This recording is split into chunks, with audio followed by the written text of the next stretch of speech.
الرحمن بہت مہربان۔ رحمان اور رحیم اللہ تعالیٰ کے دو صفاتی نام ہیں۔ رحمان کا معنی ہے نعمتیں عطا کرنے والا، وہ ذات جو بہت زیادہ رحمت فرمائے، اور رحیم کا معنی ہے بہت رحمت فرمانے والا۔ یاد رہے کہ حقیقی طور پر نعمت عطا فرمانے والی ذات اللہ تعالیٰ کی ہے، کہ وہی تنہا ذات ہے جو اپنی رحمت کا بدلہ طلب نہیں فرماتی۔ ہر چھوٹی بڑی ظاہری اور باطنی، جسمانی، روحانی، دنیاوی اور اخروی نعمت اللہ تعالیٰ ہی عطا فرماتا ہے، اور دنیا میں جس شخص تک جو نعمت پہنچتی ہے وہ اللہ تعالیٰ کی رحمت ہی سے ہے، کیونکہ کسی کے دل میں رحم کا جذبہ پیدا کرنا، رحم کرنے پر قدرت دینا، نعمت کو وجود میں لانا، دوسرے کا اس نعمت سے فائدہ اٹھانا اور فائدہ اٹھانے کے لیے اعضاء کی سلامتی عطا کرنا، یہ سب اللہ تعالیٰ کی طرف سے ہے۔ اللہ تعالیٰ کی وسیع رحمت دیکھ کر گناہوں پر بے باک نہیں ہونا چاہیے۔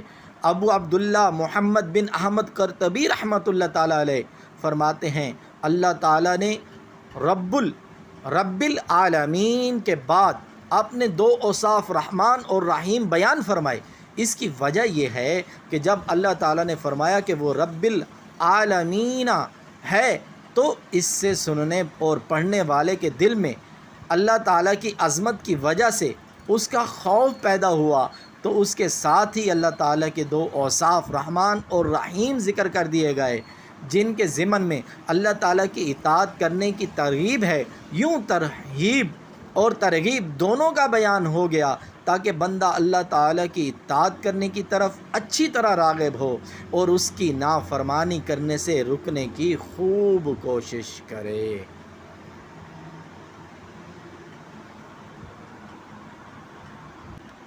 اور مالک یوم الدین، جزا کے دن کا مالک۔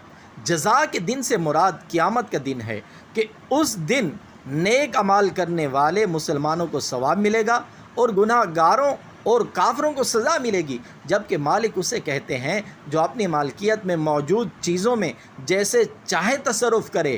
اللہ تعالیٰ اگرچہ دنیا و آخرت دونوں کا مالک ہے، لیکن یہاں قیامت کے دن کو بطور خاص اس لیے ذکر کیا تاکہ اس دن کی اہمیت دل میں بیٹھے۔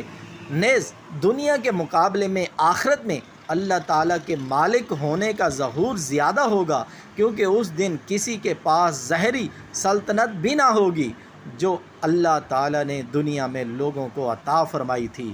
اس لیے یہاں خاص طور پر قیامت کے دن کی ملکیت کا ذکر کیا گیا ہے۔ وآخر دعوانا ان الحمد للہ رب العالمین۔ آج ہم نے 3 آیت کریمہ کی تلاوت کی اور ان کے مختصر ترجمہ اور تفسیر سنی ہے۔ اللہ تبارک و تعالیٰ سے دعا ہے کہ اللہ تبارک و تعالیٰ ہمیں سن کر اس پر عمل کرنے کی توفیق عطا فرمائے۔ انشاءاللہ عز و جل مزید آیات کی تلاوت اور تفسیر کے ساتھ انشاءاللہ عز و جل آپ کی خدمت میں حاضر ہوں گے۔ اللہ تعالیٰ میرا اور آپ کا حامی اور ناصر ہو۔